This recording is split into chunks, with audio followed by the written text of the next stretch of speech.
ya. InsyaAllah kita akan cuba isi masa yang ada ni, dan saya petik daripada buku Ustaz Nizam ya. Beginilah Al-Quran mengajar kami, buku yang diterbitkan pada tahun 2011, yang sekejap ada sedikit kontroversi bila ada orang yang postkan dalam Facebook dan WhatsApp dengan mengambil sebahagian daripada kandungan buku ini tanpa menunjukkan keseluruhan buku ini. Tuan-tuan, puan-puan yang saya hormati sekalian, setinggi kesyukuran kita kepada Allah Subhanahu wa taala kerana kita masih mampu untuk membaca Al-Quran, sama ada kita faham ataupun tidak. Namun ramai yang mampu baca Quran. Dan menjadi kepelikan, satu yang pelik kepada masyarakat Melayu di Malaysia kalau tak boleh baca Quran. Kan di setiap rumah ada Quran atau sekurang-kurangnya ada surah Yasin. Quran merupakan kitab yang Allah janjikan kepada Rasulullah sallallahu alaihi wasallam, yang Allah turunkan kepada orang yang bertakwa. Surah Al-Baqarah ayat yang kedua. A'udzu billahi minasyaitonir rajim. Dzalikal kitabu la raiba fihi hudal lil muttaqin. Maksudnya, itulah kitab Al-Quran yang keadaannya tiada ragu dan syak padanya sebagai petunjuk kepada orang-orang yang bertakwa. Ayat ini ayat yang muhkamat, bukan mutasyabihat. Ayat yang jelas menyebutkan bahawa Quran diturunkan untuk orang yang bertakwa. Siapa sebut? Allah sebutkan dalam Quran, dalam ayat ini. Hudan, petunjuk, lil muttaqin, kepada orang yang bertakwa. Jika kita lihat umat Islam hari ini, tuan-tuan, puan-puan yang dirahmati sekalian, dalam buku ni Ustaz Nizam sebutkan terdapat lebih kurang 7 kelompok manusia ataupun 7 golongan manusia bila dikelaskan dengan pengkelasan Al-Quran. Lepas ni kita tanya diri kita sendirilah, kita di mana? Daripada 7 kelompok ni kita kat mana? Ya? Ada orang suka mulang, kita kat mana sekarang ni tak? Ya? Ataupun awak kat mana? Ya? Kita tanya, kita di mana sebenarnya? Sikap yang pertama, yang ni banyak ya, kita lihat dalam kehidupan seharian. Ada yang tidak peduli langsung dengan Al-Quran. Al-Quran dibiarkan suci dalam debu kat rumah masing-masing. Maknanya dibiarkanlah berabuk je atas rak buku, atas meja, atas almari. Masih hormat lagi sekurang-kurangnya tempat tinggi. Letak Quran tempat tinggi sampai tak nampak Quran tu, sebab tinggi sangat. Golongan pertama, ya? Tak peduli langsung dengan pelbagai alasan. Itu yang pertama ya. InsyaAllah yang dalam surah ni tak ada yang macam tu.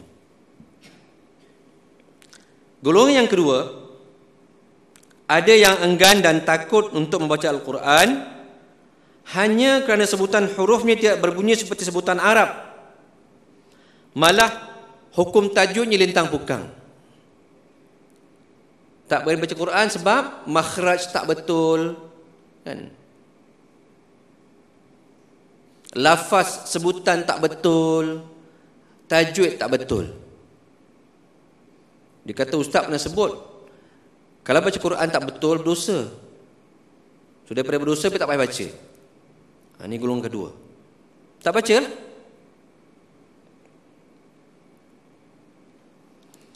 Golongan yang ketiga, ada juga yang hanya baca surah Yasin pada malam Jumaat sahaja. Ini kerap kat kampung, kat bandar semua ada. Yasin malam Jumaat macam wajib lah. Cuma kita di surau ni alhamdulillah kita selang-selikan dengan surah Al-Kahfi dan kadang-kadang ada kuliah. Ya? Itu pun yang baca Yasin tadi ni disebut dalam buku ni, kalau dia ke masjid atau surau yang menganjurkan majlis bacaan Yasin malam Jumaat. Kalau tak pergi, maknanya next week, coming soon. Kalau pergilah next week. Ya? Itu jawabnya. Kenapa tak pergi? Next week insyaAllah pergi. Malam ni tak sempat. Ada kerja. Tapi jangan halang orang macam ni. Jangan kita marah kalau dia baca Yasin tiap malam Jumaat. Jangan marah kat dia. Kerana sekurang-kurangnya malam itulah dia baca Quran. Walaupun hanya surah Yasin. Yang keempat, ada pula yang terlalu suka sangat dengan surah Yasin. Ni suka sangat. Ni tadi sesekali, seminggu sekali. Yang ni suka sangat. Kenduri naik rumah, baca Yasin. Kenduri arwah, baca Yasin. Kenduri pergi haji, baca Yasin. Buat umrah, baca Yasin. Segala-galanya Yasin. Salah ke? Tak salah. Sebab yang dibaca tu ayat Quran. Cuma ta'assufnya yang kadang-kadang dikhawatiri menyebabkan dia salah. Yang kelima, ada yang baca Quran sekadar untuk dapat berkat. Ini ada juga geng macam ni. Sebab dia kata Quran ni banyak berkatnya. Bukan berkat ni, berkat orang Jawa lain. Berkat, barakah. Baca Quran sebab dapat berkat. Tu yang kat rumah kan, gantung ayat kursi, gantung ayat 1000 dinar. So baca tak reti. Tanya mana? Lagi hampir. Gantung sekadar gantung sebab nak dapat berkat. Yang keenam, Ustaz Nizam sebut ada pula yang hanya mementingkan bacaan Al-Quran secara bertajwid saja. Dia pentingkan tajwid sangat. Kat mana dia kelas tajwid, kat situ muka dia ada. Bukalah kelas tajwid, seminggu 10 kali, 10 kelas dia ada. Sebab nak belajar tajwid. Ada pula yang suka taranum. Dia belajar lagu Sikah, lagu Bayati, lagu Hijaz, Husaini Masri dan sebagainya. Mana ada kelas taranum, kat situ muka dia ada. Memang suara kelas. Suruh baca kat depan, tak berani. Dia seorang-seorang boleh lah. Ini golongan macam ni. Yang ketujuh, ada orang yang rajin menghafaz Al-Quran semasa muda. Waktu muda kau rajin hafal Quran. Banyak yang ni Tapi makin berumur, makin jarang pula menghafal Quran. Bukan kata hafaz, nak tengok Quran pun payah. Kecuali seminggu sekali lah baca Yasin tadi. Ini 7 jenis manusia atau 8 jenis. Satu tambah yang belajar taranum. 8 jenis golongan dalam Islam yang menganggap Quran itu sebagai apa pada dia. Ustaz Nizam sebutkan dalam buku ni, bagi yang takut baca Quran kerana takut salah tajwid, Rasulullah sallallahu alaihi wasallam mengingatkan golongan ini. Dalam sabdanya, alladzi yaqra'ul Qur'an wa mahirun bihi ma'as safaratil kiramil bararah walladzi yaqra'ul Qur'an wa ta'ta'u fihi wa huwa 'alaihi syaqun lahu ajran. Maksudnya, yang membaca Al-Quran sedangkan dia mahir dengannya bersama-sama dengan para malaikat. Yang baca Al-Quran dan mengulang-ulang dan Al-Quran amat payah ke atasnya untuk membuang maka baginya 2 pahala. Orang yang payah nak membaca Quran dapat 2 pahala. Ya? Riwayat Al-Bukhari. Maknanya, kalaupun dia takut tajwid tak betul, bacalah dengan berguru. Minta orang yang mahir tajwid dengarkan bacaan dia. Surau ni ada 2 kali kelas tajwid. Sabtu dan Ahad. Datanglah tuan-tuan ya. Kita jemput guru jauh dari Selayang. Hari Sabtu tu guru datang dari Selayang. Jauh datang untuk semata-mata memberi peluang kepada penduduk Seksyen 8 ni untuk belajar tajwid. Kenapa tuan-tuan ya? Penting bagi seorang yang menjadi imam untuk membetulkan tajwidnya. Kena imam kat surau ni semua-semuanya veteran Melaka dah. Ya? Dah sampai masa untuk dicari pengganti yang muda-muda untuk ke depan.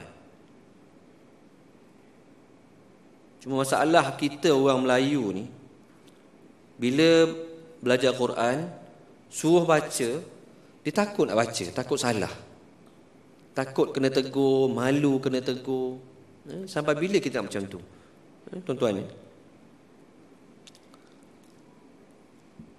Bagi yang hanya baca surah Yasin, teruskanlah bacaannya.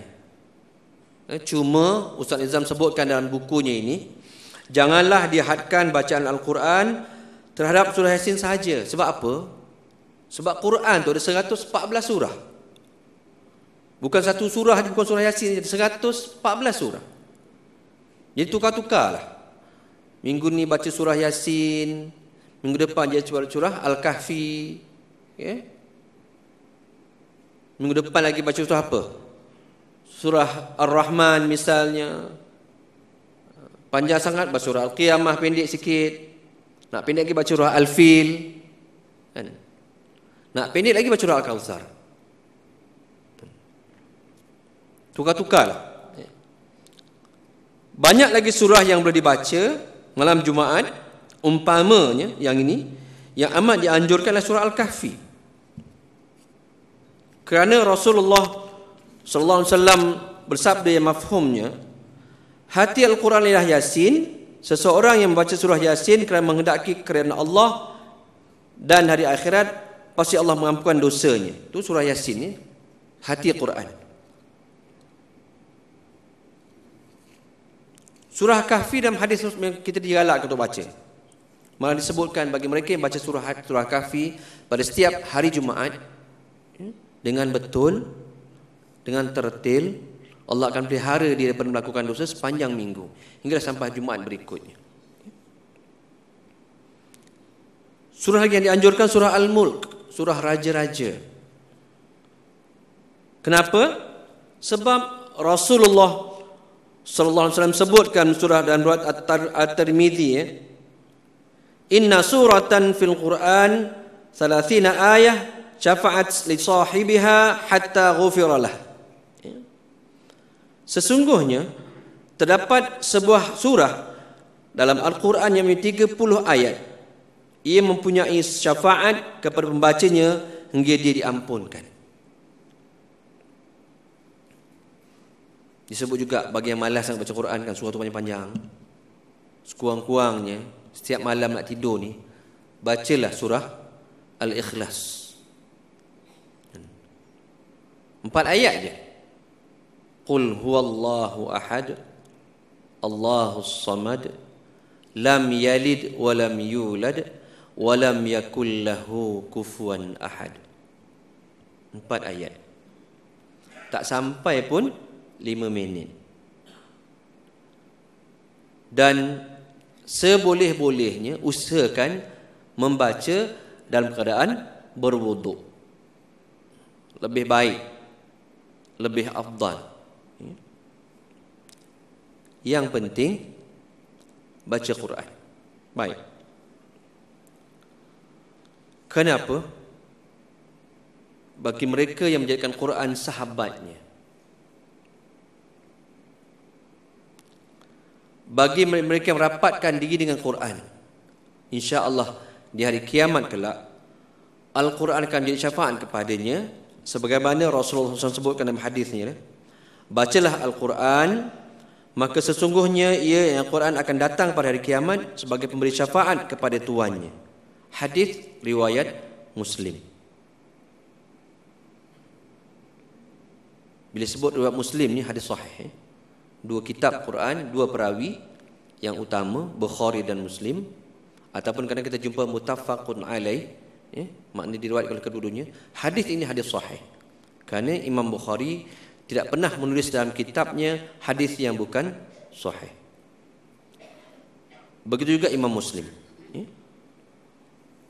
Tuan-tuan dan puan-puan, disebutkan di awal tadi, orang gemar baca Quran, baca Yasin waktu naik rumah.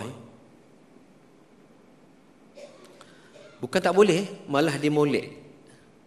Beli rumah baru, masuk rumah, pindah rumah baru, baca Quran. Kenapa? Amalan ini ialah amalan yang baik. Cuma, ada cumanya lah. Ada yang berpendapat bahawa kalau tidak dibuat kenduri naik rumah dengan baca surah Yasin, maka syaitan akan bermahjeledi dalam rumah tersebut. Ini fahaman salah lah. Naik rumah, tak baca Yasin, ada syaitan berlambak-lambak dalam rumah. Dalam panduan sunnah Rasulullah sallallahu alaihi wasallam, sebagaimana huraian Ibnu Katsir radhiyallahu anhu ketika membahaskan fadilah surah Al-Baqarah, ada hadis menyatakan bahawa syaitan lari dari rumah yang dibacakan surah Al-Baqarah. Lebih utama, lebih aula, sebab ada hadis menyebutkan naik rumah baca surah Al-Baqarah yang ketebalannya lebih kurang 2,5 juzuk.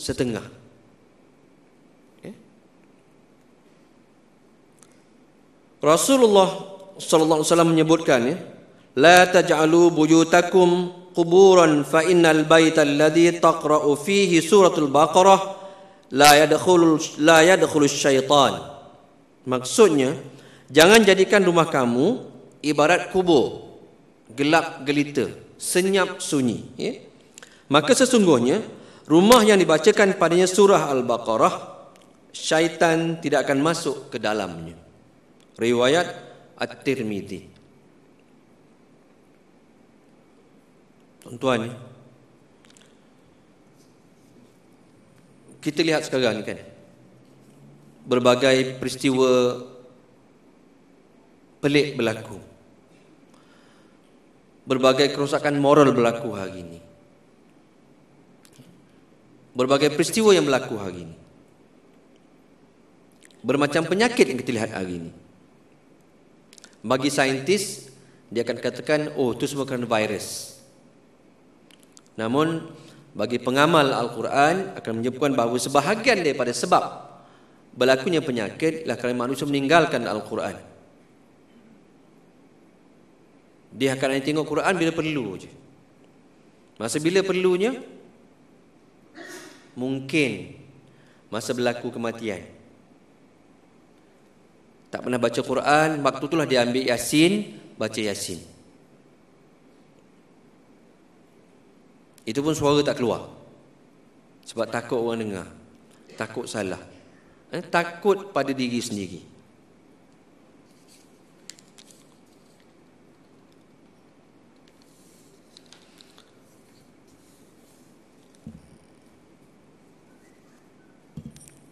Bagi orang yang baca Quran untuk cari keberkatan,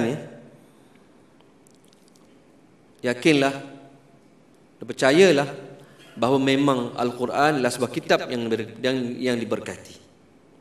Bagi kita untuk mendapat keberkatan Al-Quran, hendaklah dibaca dan diamalkan perintah Al-Quran sebaik-baiknya. Firman Allah Ta'ala, wa hadha kitabun anzalnahu mubarakun fattabi'uhu wattaqu la'allakum turhamun. Maksudnya, dan inilah kitab yang kami turunkannya yang diberkati, maka ikutilah ia dan bertakwalah kamu, semoga kamu semua dirahmati oleh Allah. Surah Al-An'am ayat 155. Baca bukan sekadar membaca, tuan-tuan, baca dengan bertadabbur, memahami Al-Quran sedalam-dalam. Sebab itulah kadang-kadang, tuan-tuan, kalau kita tengok imam yang fasih Arabnya ya. Kadang-kadang bila dia baca Quran tu nada suaranya berubah, suaranya bergetar kerana mereka memahami Al-Quran. Dan kita pun kadang-kadang bila mendengar imam ya, yang baca dengan suara merdu dan mendayu, tersentuh hati kita. Kenapa? Kerana Quran adalah ubat. Quran adalah penawar. Sampai pada ketikanya disebutkan oleh sebahagian ulama, kalaulah waktu kita baca Quran hati kita tak tersentuh dan tak sedih, cuba-cubalah bersedih dan cuba-cubalah menangis. Sesekali tuan-tuan ya, carilah Quran yang terjemahan, baca maknanya untuk kita memahami Al-Quran. Kerana kita tak mau jadi macam burung kakak tua yang bercakap tapi tak faham apa yang dia cakap. Kita dah solat sejak kecil, lebih 30 tahun, lebih 40 tahun, lebih 50 tahun. Cuba tanya pada diri kita, ayat yang kita baca dalam solat itu kita faham ke tak? Kalaulah umur 30 tahun tuan-tuan ya, kali dengan 360 hari ya, kita ada lebih kurang 10,000 hari. Kalaulah sehari kita ambil satu ayat dan cuba memahaminya, maknanya selama 30 tahun dah ada lebih 10,000 ayat. Sedangkan Quran tak sampai pun 10,000 ayat.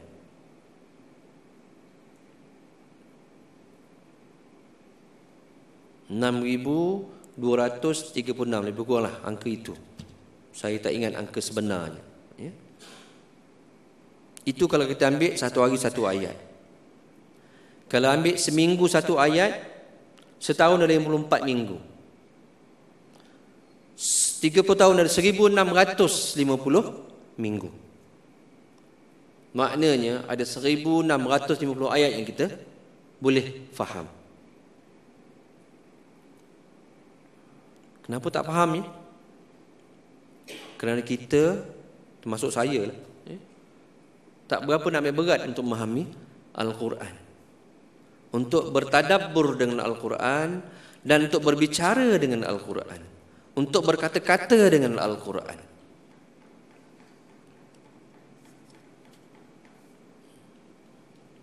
Bocor lagi.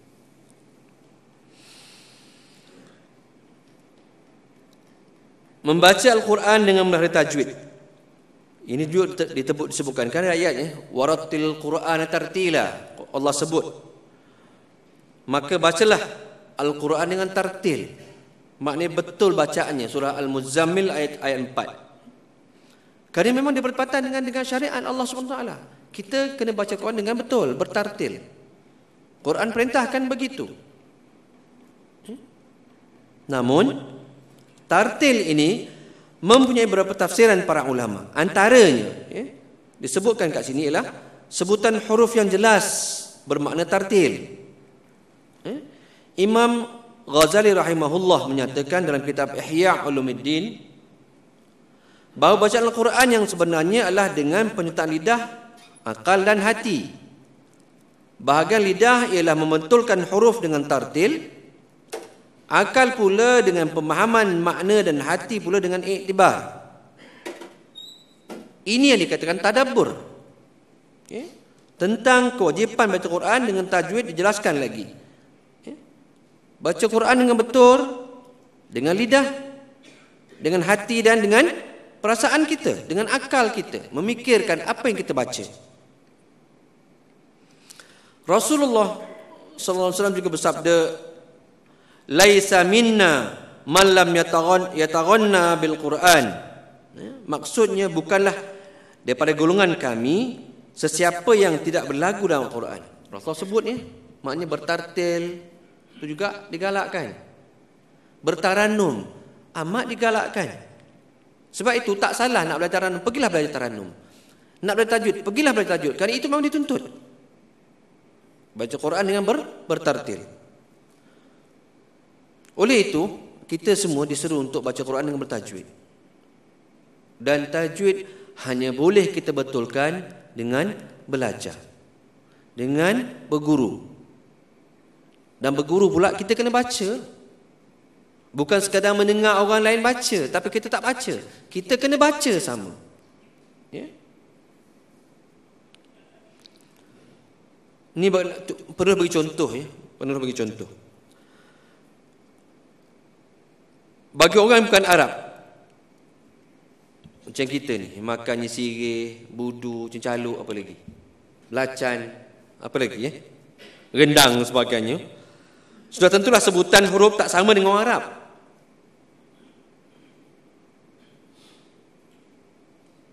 Dan bukan senang tuan-tuan, nak sebut dengan lahjah Arab ni.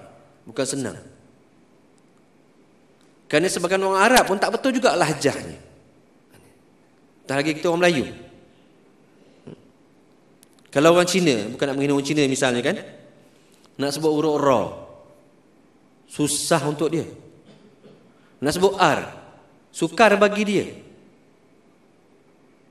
Payah nak cari orang Cina yang boleh sebut dengan perkataan huruf Ra atau roti dengan betul, lori dengan betul. Payah. Salahkah bagi mereka kalau baca Quran dengan Ra yang tak betul? Kalau itu lahjahnya dia, Allah ampunkan dosanya. Kerana itu memang dah kebiasaan dia. Sebut loti, loli dan sebagainya kan. Tapi bagi kita yang Allah kurniakan lidah yang mudah untuk kita belajar, dan orang Melayu ni antara bangsa yang mudah sangat ikut lahjah orang lain. Tak percaya, cuba kita cakap dengan Cina. Kan? Macam mana bahasa kita? Kan? Cuba cakap dengan India. Macam mana bahasa kita jadinya? Orang Melayu yang paling senang untuk tiru bahasa orang lain. Kenapa? Kenapa kita tak cuba tiru lahjah Arab? Kelas bahasa Arab ada. Baru ni saya dihubungi oleh rektor Universiti Islam Madinah. Dia nak buat kelas bahasa Arab di sini. Saya sedang cari masa untuk dia menghantar pensyarah untuk mengajar bahasa Arab di surau ni. Saya dah bincang dengan sesuai bila masa sesuai untuk dia buat kelas. Kerana Sabtu Ahad ni penuh. Kan? Kalau semua ada kelas pagi petang tak boleh rumah jawabnya. Lepas pagi dia kuliah subuh. Lepas tu kalau pukul 10 ada kelas Arab sampai Zuhur kan. Lepas Zuhur ada kelas tajwid. Lepas asar ada tajwid lagi. Masa bila nak balik? Tak boleh balik. So insya-Allah saya akan cari satu masa untuk dia nak mengajar secara percuma kerana dia menghargai usaha surau ni menaja sebahagian daripada pelajar yang bermasalah dulu. Dan Allah bukakan hati dia, seorang Arab yang tak boleh bahasa Melayu langsung walaupun kahwin dengan orang Kedah. Dia kahwin dengan orang Kedah tapi tak boleh bahasa Melayu sebab isteri cakap Arab. So dia tak cakap Melayu lah. InsyaAllah saya akan usahakan untuk dibuka kelas di sini supaya kita dapat mendalami bahasa Arab lagi. Kita pun ada ramai Pak Arab sebenarnya yang boleh kita bermuamalah dengan mereka untuk cuba-cubalah cakap Arab sikit, membetulkan lahjah kita, ya. Terutama yang tak malah orang Jawa yang dah tua-tua.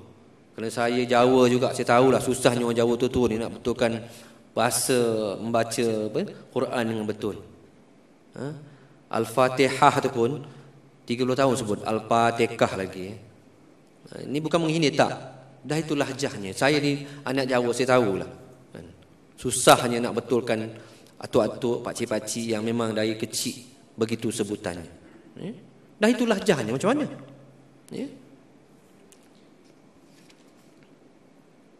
Mungkin setiap bangsa ada keistimewaannya. Kita buku ni sebut.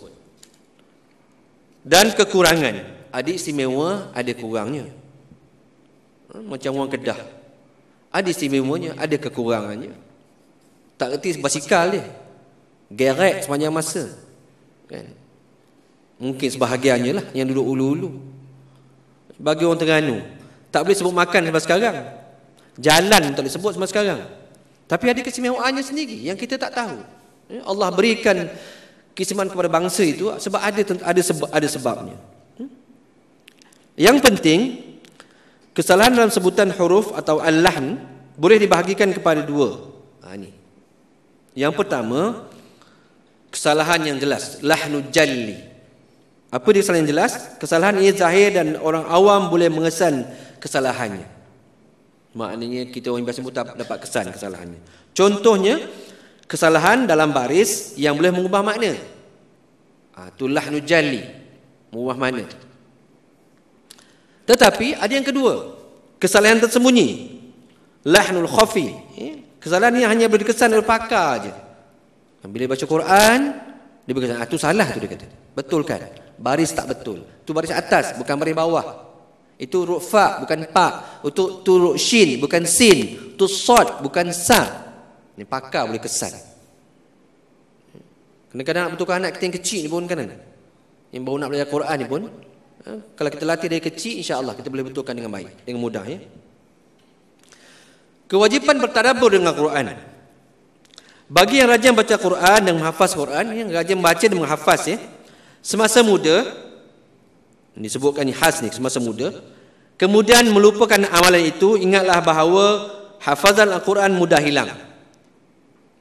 Kalau tak baca, memang mudah hilang. Panduan Nabi SAW dalam satu hadis, ta'ahadu hadzal Quran falladhi nafsu Muhammadin biyadihi lahu asyaddu tafallutan minal ibil fi aqliha. Maksudnya, adakala janji dengan Al-Quran ini, maka demi jiwa Muhammad dalam tangannya, ia lebih cepat hilang dari dada seseorang daripada seekor unta pada tambatannya. Rasulullah SAW buat perumpamaan ni, hilang hafalan ni lebih mudah daripada tercabutnya tambatan seekor unta pada tambatannya. Maknanya mudah sangat hilang ingatan dan hafalan. Sebab itu orang yang hafiz Quran ni diminta untuk sentiasa baca Quran hari-hari, melazimkan bacaan Quran. Tapi satu tuan-tuan, bila saya baca Quran ni, saya teringat dan perhatikan banyak sangat yang buat kesalahan ni waktu solat. Rukun solat antaranya ialah membaca Al-Fatihah. Apa makna baca? Baca maknanya berlaku pergerakan bibir dan keluar suara. Tak kiralah solat fardu atau solat sunat, solat yang baca jahar atau baca sir. Maknanya tak kira solat maghrib, isyak, subuh, zuhur atau asar. Bila kata baca Fatihah, maknanya kena baca. Mulut dia kena bergerak dan dia kena dengar suara dia sendiri. Dia kena dengar suara dia sendiri. Tapi berapa ramai di kalangan jemaah ya. Saya kerap perhatikan student saya lah di UNISEL. Waktu solat zuhur asar, mulut tak bergerak langsung. Itu bukan baca. Itu menghafal. Baca ni kena baca. Suara dia perlu didengar oleh telinga dia sendiri. Maknanya bukanlah baca kuat. Tidak jahat. Sekadar dia dengar suara dia. Dan dia boleh tahu bacaan dia betul ataupun tidak. Ini kerap berlaku tuan-tuan ni. Dia ingatkanlah isteri anak-anak kita yang kat rumah. Kadang-kadang kita kat sini kan solat bersama imam. Anak isteri kat rumah solat sendiri, kita tak tahu macam mana solat. Saya sebutkan tiap kali saya ada peluang untuk bercakap depan ni. Waktu anak berwuduk, perhatikan. Waktu isteri berwuduk, perhatikan. Betulkan wuduk mereka, betulkan bacaan mereka kalau boleh. Dan bila anak baca Quran tu, kita kena dengar. Dan kalau kita tak hafal Quran, kita pun pegang Quran dan perhatikan bacaan Quran anak-anak kita, isteri kita. Sebab apa tuan-tuan ya? Bila kita mati nanti, siapa yang kita harapkan untuk baca Quran? Kalau bukan anak kita, kalau bukan isteri kita, kalau bukan suami kita. Kalaulah mereka jarang pegang Quran, apa lagi yang kita harapkan daripada mereka ni? Ajarlah mereka untuk baca Quran. Ada keluarga yang sanggup berhabisan ratusan ringgit untuk beli CD untuk ajar anak membaca bahasa Inggeris dan sebagainya, untuk belajar bahasa asing dan sebagainya. Apa salah kita belanjakan sedikit, beli CD pengajaran Quran untuk didengar oleh anak dan cucu? Ni atuk dengan nenek kadang-kadang kan, cucu menangis, pasang CD, tak tahu apa-apa, cucu pun seronok dengar. Kita pun seronok kerja buat kerja kat bawah, cucu tak kacau. Bukankah lebih baik CD yang kita pasang tu CD belajar Quran, CD cerita tentang kehebatan Al-Quran dan sebagainya. Cukup-cukuplah dengan rancangan TV yang macam-macam, dari kecil sampai ke tua, apa, bintang kecil sampai bintang 3, apa yang tua-tua ni, apa, kiloan emas, kan? Tak laku dah emas tu dah, tak ada orang nak dah, kan? Cukup-cukup lah tu. Ubahlah sikit, kita berubah paradigm, didik anak cucu kita ke arah memahami dan menghayati Al-Quran, menyayangi Al-Quran, dengarkan lagu Quran yang bacaannya sedap di telinga. Beli CD-CD apa AQ tu. Dah berhenti dah AQ, tak ada lagi sekarang ni. 2 kali dia, 3 kali dia. Oh, tak ada lagi dah sebab tak ada penaja. Bacaan mereka diajar dengan berbagai tarannum, seronok dengar. Kalau tak ada orang belajar ni, maka satu hari nanti akan hilanglah tarannum.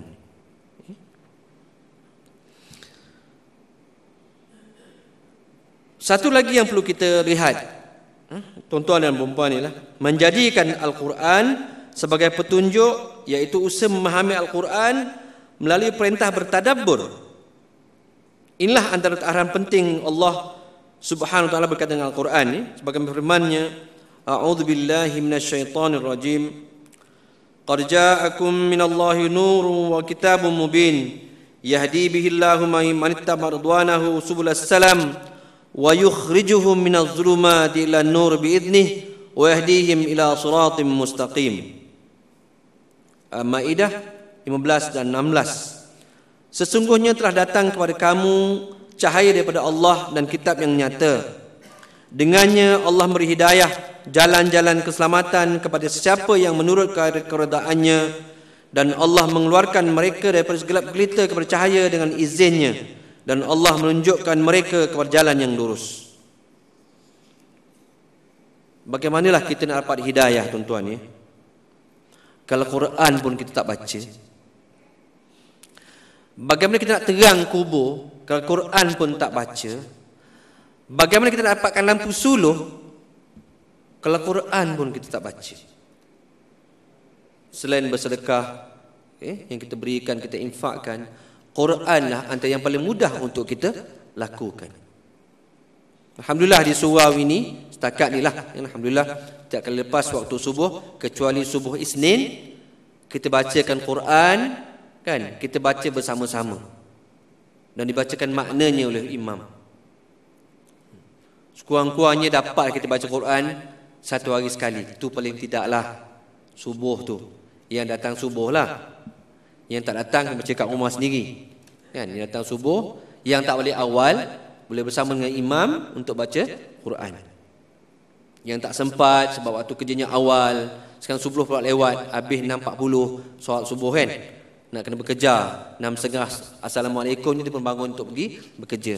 Sebab kalau pergi 6.45 sampai office pukul 9.30, pergi 6.30 sampai office pukul 7 suku, kan? Beza 15 minit je. Saya faham sebab saya pernah bekerja di KL. Saya tak pernah menyalahkan mereka ni. Sebab saya pernah keluar rumah 6 suku sampai office pukul 7. Kalau keluar 6.30 sampai office 8.30. Jadi pukul 6 suku habis salam aja, Assalamualaikum, kan? Baca doa sekadar yang ada, terus pergi kerja. Bila masa nak baca Quran, yang naik kereta, inilah masanya. Pasang CD dalam kereta. ataupun pasang iKim dalam kereta. Subuh 6.30 tu ada taksi. Pasanglah. Bertadabur. Tak susah kan? Pasang radio, kita memandu sambil dengar ustaz mentafsirkan Quran. Yang ada CD dan kereta dia pasang CD. Sekarang lebih canggih lagi pakai thumb drive. Pasang je lah thumb drive. Tak susah nak bela Quran. Kalau pergi berdua pula lagi afdal, yang sebelah yang tak bawa kereta tu buka Quran dan sama-sama baca. Membaca Quran dengan melihat mushaf lebih aula daripada membaca Quran tanpa melihat mushaf. Dan kita juga digalakkan untuk menghabiskan 1 juzuk sehari. Berat juga 20 muka surat tu bagi Rasam Osmani. 20 muka surat tu kalau baca cara pace gear 3, bukan gear 5 lah, gear 3, ambil masa lebih kurang dalam 40 minit untuk habis 20 muka surat. Satu muka surat 2 minit. Itu pun laju juga bukan gear 3 tu, gear 5. Tapi steady lagi lah. Maknanya tartil, tajwidnya betul, lafaznya betul, makhrajnya betul. Lebih kurang 45 minit.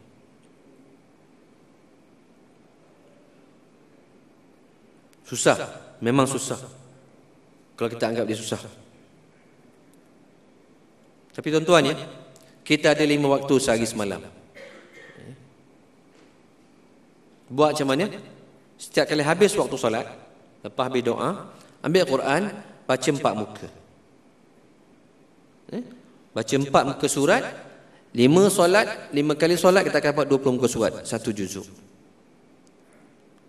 Kalau lama sangat, subuh mungkin 1 muka, zuhur mungkin 1 muka sebab mengejar waktu makan dan solat, asar mungkin tak sempat, maghrib pula ada kuliah, lepas isyak nak balik rumah buka.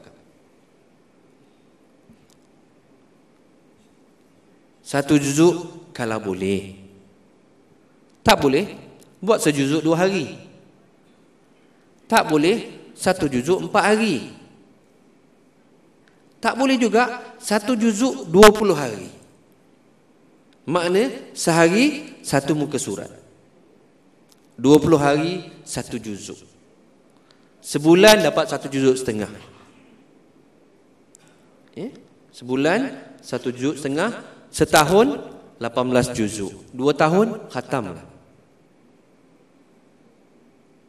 Yang penting konsisten.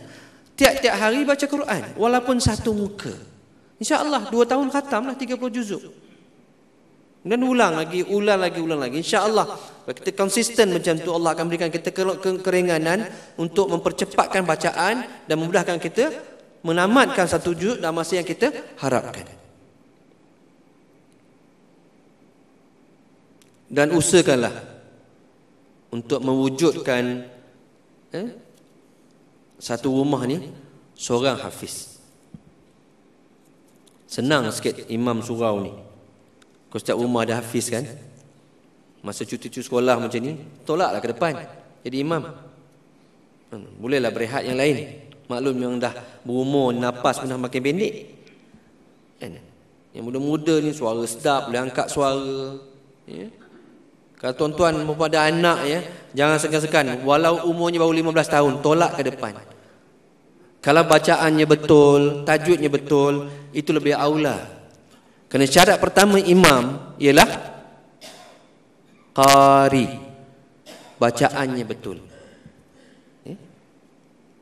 Kita ada seorang dua yang ada itu pun tak nampak cuti sekolah ni.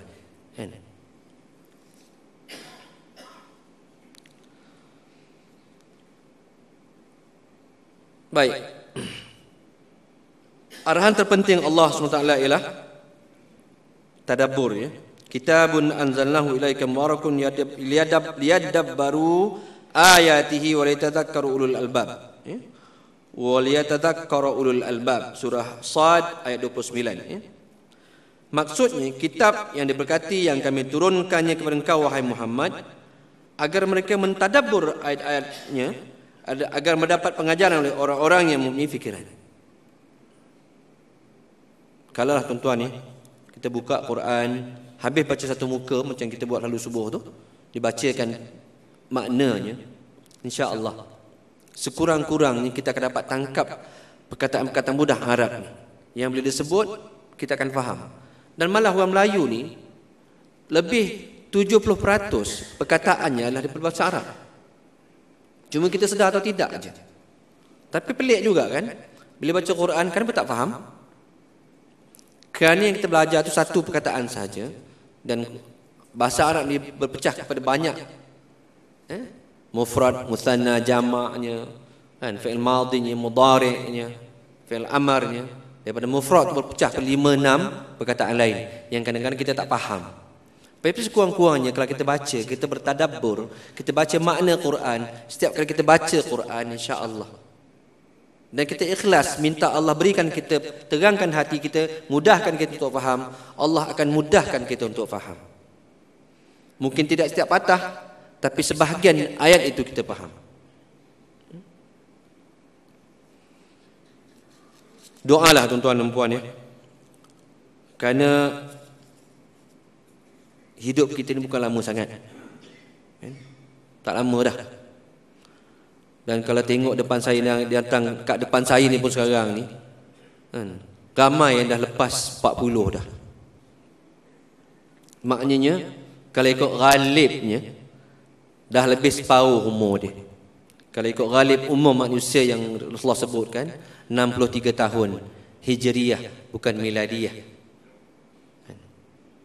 Memang dekat-dekat dah. Apa bekalan yang kita ada selain pada anak yang saleh? Mammat ibn Adam in qata' amalihi illa bisalas. Kan? Bila mati anak Adam, terputus amalannya kecuali 3. Apa dia? Shadaqatun jariyah. Itulah yang kita hampakan tiap malam. Sejadah tu kan, untuk tuan-tuan infakkan sebahagian daripada duit yang ada dalam poket tu. Sedekah jariah. Ataupun bersedekah pada binatang, kan, bawa makanan untuk kucing dan sebagainya. Atau beri makanan untuk burung-burung dan sebagainya.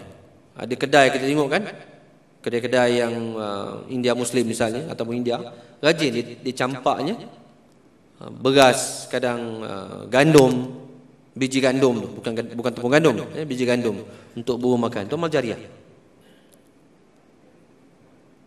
Ataupun al-ilmun nafi' yang tabi'un bih. Ilmu yang kita boleh manfaatkan, orang juga boleh mendapat manfaat daripada ini. Kita ajar kepada orang. Dan yang ketiga, waladun salih yad'u lah. Doa anak-anak yang saleh yang saya mendoakan kita.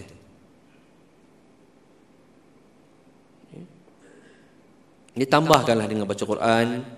Moga-moga dengan membaca Al-Quran, insya-Allah, ya, jiwa kita akan tenang. Kerana Allah sebutkan, ala bidzikrillah tatmainnul qulub. Yakinlah bahawa dengan mengasihi Allah, termasuklah baca Quran tadi, jiwa kita akan tenang.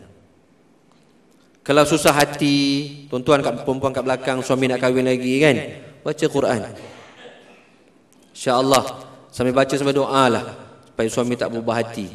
Baca je. Tapi kalau Allah dah tentukan nak macam mana kan, tapi bacalah Quran. Tuan-tuan yang kat depan ni pula, kalau nak kahwin lagi, baca Quran. Ya? Nah, bukan nak ajar tak, nak beritahu je. Nak beritahu supaya Allah tetapkan hati kita. Kerana siapa yang beri hati kita, siapa yang berkuasa menetapkan hati kita? Kita doakan, ya muqallibal qulub tsabbit qalbi ala dinik wala ta'atik. Ya Allah, ya Tuhan kami yang berkuasa membolak-balikkan hati kami, ya Allah, tetapkan hati kami pada agamamu dan taat kepadamu. Kita doa. Jadi Quran ini jadikanlah teman kita, jadikanlah amalan harian kita, jadikanlah zikir harian kita. Bila masa, carilah masa, disiplinkan diri. Selain pada lepas subuh, waktu bila? Mungkin lepas isyak atau sebelum tidur. Kalau kita boleh pegang handphone untuk baca WhatsApp 2-3 jam atau 2-30 minit sehari, apa salahnya kita ambil masa 10 minit untuk baca sekurang-kurangnya 2 muka Al-Quran? Sekarang ni bila ada WhatsApp ni, kalau malam isteri baca ngadap sana, suami baca ngadap sana, kan? Masing-masing tengok handphone. Dah tak ada nak apa, bersenda gurau lagi dah. Tak ada masa nak apa? Nak musik-musik dah. Sibuk-sibuk dengan WhatsApp. Lepas tu gelak sorang-sorang. Suami gelak, isteri pun gelak. Kan? Apa salahnya?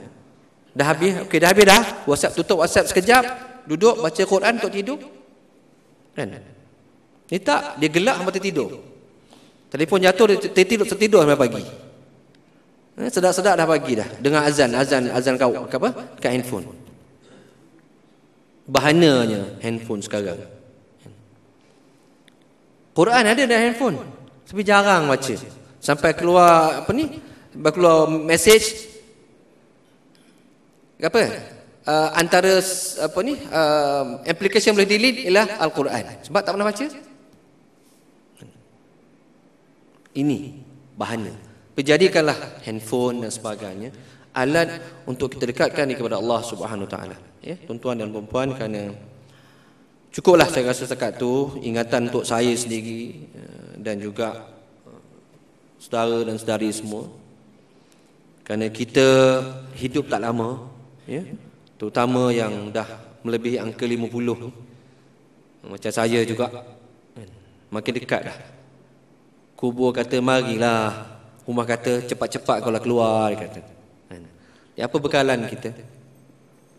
Kalau dengan Quran pun kita biarkan berabuk atas pagar-pagar, kan, atas rak buku, apa lagi yang kita ada sebenarnya? Beli buku rajin, baca tak rajin. Quran 3-4 kat rumah. Quran Majid ada, kan? Quran yang Ratam Uthmani ada, tapi tak pernah bersentuh. Tak cukup kau dalam kereta pun kadang simpan Quran, tapi tak pernah pegang dalam kereta. Buka radio kerap, tapi nak pasang iKim payah, kan? 91.5, dia buka 87.8, kan? Itu seronok. 87.8 pun pukul 6.30 petang ada kuliah tafsir. Sebenarnya tuan-tuan dan puan, senang untuk dapat ilmu sekarang ni dengan radio, dengan TV. Cuma kitalah sebenarnya, ya, kitalah sebenarnya menentukan siapa kita, ke mana arah hidup kita, akhir hidup kita. Jadikanlah Quran sebagai teman baik kita, ya. Kalau tak baca surah Waqiah tiap malam pun tak larang nak baca. Bacalah 3 qul tu aja, atau bacalah Allah 3 kali sebelum kita tidur. Wuduklah sebelum tidur. Kerana kita tak tahu, mungkin itulah wuduk terakhir kita. Mungkin malam itulah sedutan dan hembusan nafas terakhir kita. Kalaulah kita sebelum tidur berwuduk dan baca surah Al-Ikhlas dan sebagainya, semoga Allah kurniakan kita mati yang baik, husnul khatimah, bukan su'ul khatimah. Disebut yang ni, saya teringat ada satu peristiwa, tuan-tuan, ya. Orang tak kerti bahasa Arab ni, dia baca doa, Allahumma khtim lana bi su'il khatimah wa la takhtim lana bi husnil khatimah. Seronok, orang pun amin untuk dia. Tuan-tuan, kesian, ya. Ya Allah, matikanlah aku dalam keburukan, jangan kau matikan aku dalam kebaikan. Orang pun aminkan dia. Yang berdoa pun tak faham, yang mengaminkan pun 2 kali 5. Pakai amin belaka. Bukan Allah mendelani, lana, semua untuk semua. Tuan-tuan dan puan, ya. InsyaAllah lah, kalau kita yakin dan kita usahakan untuk baca Quran tiap hari, insyaAllah Quran akan dekat dengan kita. Dan satu hari insyaAllah Quran akan bantu kita waktu kita susah. Yakinlah pada pertolongan Allah SWT. Kalau kita dekat dengan Allah, Allah akan jauh lebih dekat daripada apa yang kita sangkakan. Sekian, saya mohon maaf kalau ada yang saya tuturkan tadi tak menyelerakan, tak kena pada saya, tuan-tuan dan puan-puan. Dan saya mohon ampun kepada Allah SWT kalau silap saya sepanjang saya menyampaikan kuliah pada malam ni. Bukanlah kuliah, sekadar peringatan untuk kita dan untuk saya juga. Kerana kita ni lebih kurang je, ya. Hidup kita biarlah kita infakkan untuk Allah SWT, ya. Amalan kita ikhlaskan untuk Allah Subhanahu Wa Taala. Moga-moga Allah menerima amalan kita dan masukkan kita golongan hamba-hamba yang sentiasa takut dan tunjuk kepadanya. Sekian, aqulu qala